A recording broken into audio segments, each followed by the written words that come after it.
In today's episode of the Platform Presents podcast, I have an interesting guest with me here today. We are learning today here with Abhishek Iyer, who is the Director of Product Marketing at Amorblox. And what Amorblox is doing is something that we're going to be learning about today. And basically, the website summarizes nice in a sentence, it says email security for your cloud office. So basically today we're going to be learning all about Amorblox and also how Abhishek is, thinking about digital growth and his perspective on product marketing. So Abhishek, welcome to the show.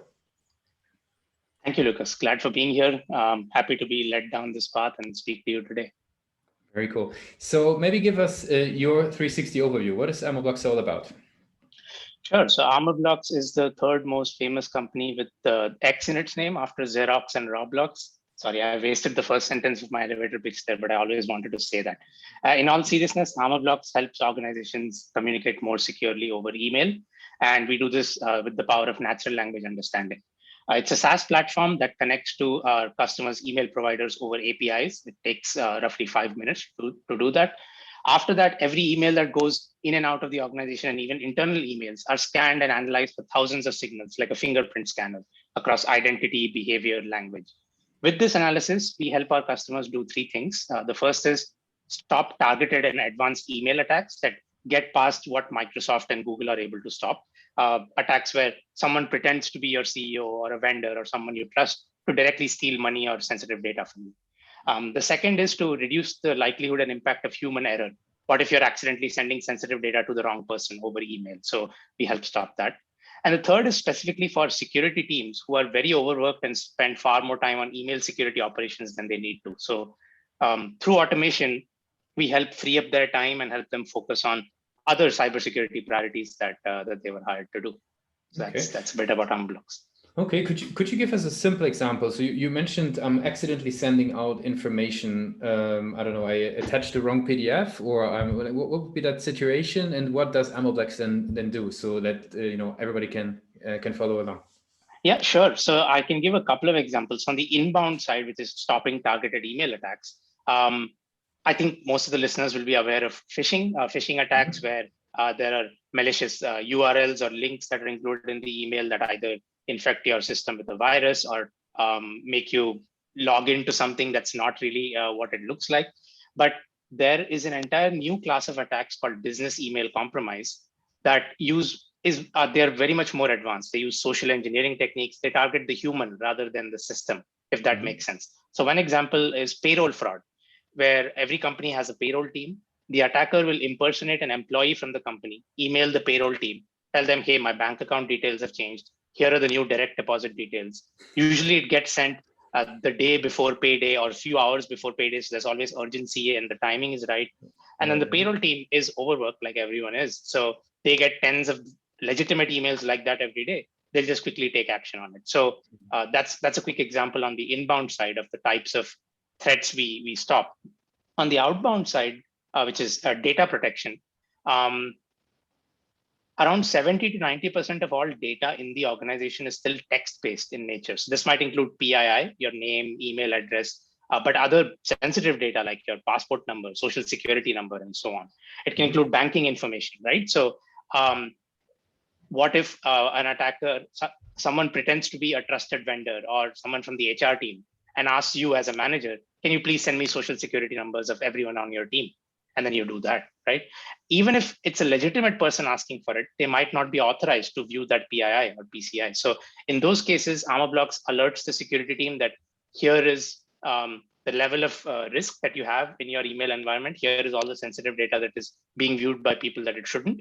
And then it's up to the organization as well. Do they want to block those emails from going out? Do they want to have targeted security interventions or training and so on? So sorry, that turned from a simple example to far more sentences than it needed to be, but hope that makes sense. No, I think that really highlights the importance of the topic beyond what many people would, in their daily work life think about. So super interesting. Okay, so who would be sort of raising their hand and says, Amorblox is something that we need? Obviously, it sounds like you need to have a decent size, or is that even for small businesses? Like, who would be the typical customers? Sure. Yeah, that's a very good question. So our typical buyers are the security team. So almost all organizations have either a CIO, a CISO, Chief Information Security Officer, head of IT, and some of the larger organizations have dedicated security teams as well, with security engineers, architects, and analysts. So those would be the people using the Amorblox platform or console. However, the platform is very easy to use. So we actually have 56,000 customers today, and they vary across industries and across sizes. So our largest customer has well over 100,000 mailboxes or users, and our smallest customer has, I think, around 5 mailboxes. We can have COOs and CEOs as well using Amorblox. So it is a sophisticated product, but it is still very easy to use and manage. Okay. Convincing, you said 56,000, is that what I heard? Yeah. Convincing 56,000 security teams is not an easy feat. Like, how did you guys are doing this? What are the sort of the key acquisition channels that you guys are leveraging? Sure. Yes. So do you know that meme when someone asks, are you doing A or B or C or D? And the answer is yes. So basically, you can't afford to not exist on any channel. It really is a happy mix of everything. So we have a dedicated sales team. We have a website that is the window through which the world looks at Amorblox. We try meeting our security buyers where they hang out, whether it's virtual events, in-person events, and so on. We are also very big on strategic technology partnerships, because it is mission critical for Amorblox to provide this email security to as many people and companies as possible, not just the Fortune 500. So a few months ago, we announced a partnership with Intermedia, which is a global communications provider.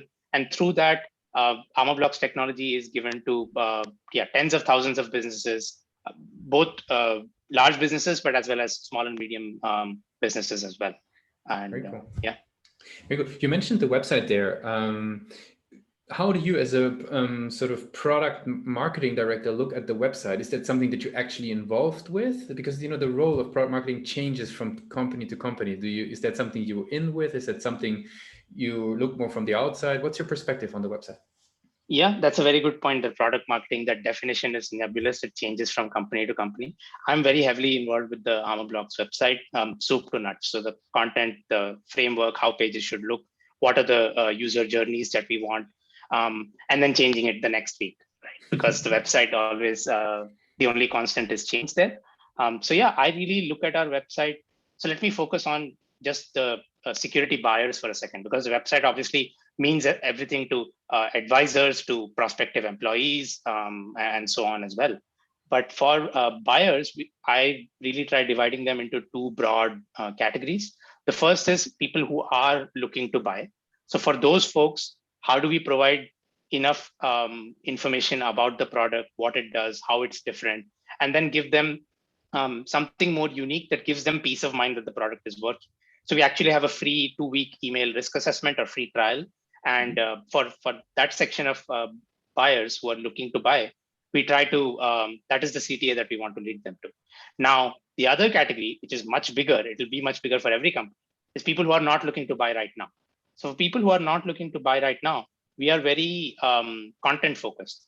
Education is very important in security, especially in email security, because apart from security teams, every single employee could do with learning a bit more about best practices while operating on email. So there we take an SEO focused approach. We try publishing regular blogs, other useful white papers, giving away as much information as possible, quote unquote, for free. So that even if someone is not looking to buy right now, hopefully they learn something, hopefully we solve some of their problems. And then when they are looking to buy, they think of us as a trusted advisor, and then we can have that conversation down the line. So it's a mix of a longer game and a more immediate one there. You mentioned that the website is a very living and breathing thing, and you guys are actually very fastly iterating on the page. Like, I'm curious, you know, what have you found to be sort of the key challenges in figuring out why people don't convert? Like, how, you know, it's obviously it's a big field, but like, how do you think about this? How do you approach you know, figuring out why people don't convert? Yeah, so it's a very unique challenge, especially in still a relatively early stage, fast growing startup, because everything happens at once and everything is changing at once. So I think messaging is the toughest thing to figure out, because email security is not a new field. I'm sure all our listeners know that it's existed for almost as long as email has existed. So how do you speak your buyer's language, but still let them know that this is something different from what has happened in the last 10, 20 years because email attacks have changed, right? So it's really finding that right balance in messaging that is the toughest to both find out when it's working, to find out what amount of time you need to give for the messaging to breathe, and then what to iterate it, how to iterate it, right? So yeah, that I would say is the most constant thing we are iterating on. And how do you come to conclusions, like what to actually change? Like, do you leverage, do you deep dive into analytics? Do you, watch heat maps? Is there session recordings? Like, sort of what do you do, and how do you actually get them to change concepts and ideas? Sure. So yeah, we do have a lot of intelligence gathered through tools that we try to leverage to both make sure that the right people are visiting our site. So whenever we do any ads, we make sure that they are not just ads blasted out to people that they shouldn't be targeted to. That's the first thing we do. And then we measure results from there. And then we have identified a few ideal page flows. And then we see if within those page flows, are there drop-offs? Where are the drop-offs? What do you do to then and then it's beyond the point, it's kind of trial and error. I don't mean that in a bad way, but if there is a drop off, say, you have to come up with, there's no one hypothesis why that drop off is happening. Partly it's best practices, but partly each company is in a unique space with a unique messaging. So we combine like our gut instinct with market intelligence to set some hypotheses in place, test them out, and then see whichever one gives the most improvement. That's the one we go with. Then something else stops working somewhere else, so then we rinse and repeat.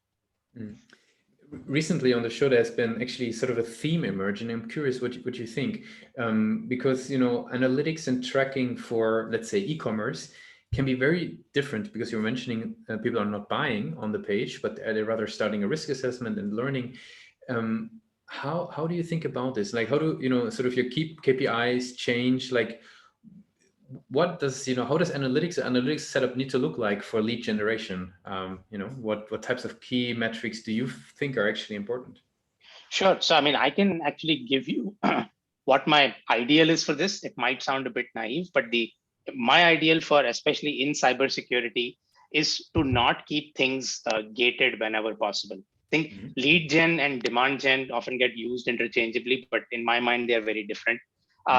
If the only things you keep gated are things that are truly valuable, useful, help out the buyer immediately, either by like giving them a risk assessment of the product or by giving them something else that is like truly actionable that they can help to solve a related problem, whether or not they end up buying Amorblox. Those things can then be like leads or generate leads. Generating demand is something else, where we do it through, for example, regularly published threat research blogs, email attacks that we see on our customer environments that we write about why it's so dangerous, how it got past other security controls, what you should do to watch out for it. It is not an Amorblox product pitch, but those blogs like that are very important from an awareness perspective. The security media also regularly picks it up. So those are also flows that we measure. Plenty of visitors enter our website through the blog, read something useful. Again, it's not a linear path from there. Maybe then they subscribe to email updates from us. So we send them monthly newsletters, other useful public service announcements on here is the latest threat that you should watch out for, and so on. And then when, like I mentioned like earlier on, then whenever they are ready to move on to the next step, we have that risk assessment. We have a chatbot as well that tries to guide people to the page that they're looking for. If they want to talk to someone from sales, then we make it as frictionless as possible through a chatbot on key website pages as well. Interesting. Very cool. Since we're slowly coming to an end, time was flying. We learned a lot about how you're thinking about growth for that particular industry. So that's super interesting. But I still want to learn a little bit about yourself. So I have a couple of rapid fire questions. Are you ready for those? Yes, I'm ready as I'll ever be. What's the last book you read? Last book I read was The Woman in the Window by A.J. Finn. If you like Hitchcock movies, you'll like this book. It's a very easy read, very gripping, and yeah, I highly recommend it. What's the one single thing the company is focused on the most at the moment? Protecting people. I think it has been from the start. So protecting people, how do we make our detections even better? How do we make it even easier to use? I know those are more than one thing, but it all feeds back to protecting people.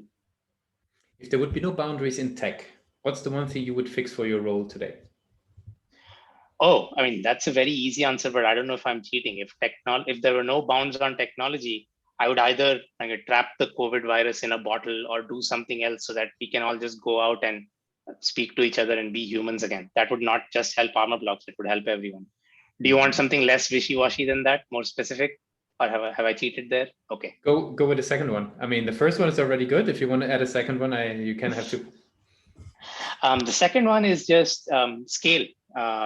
Like I said, we are still a Series B email security startup, but yeah, I mean, through partnerships, through just customer validation, user adoption, we are moving very fast. So how do you scale without breaking things is what is important. So if technology were not a barrier, I would find out how to do that better. What's the last thing that kept you awake at night about the company? A cyber attack.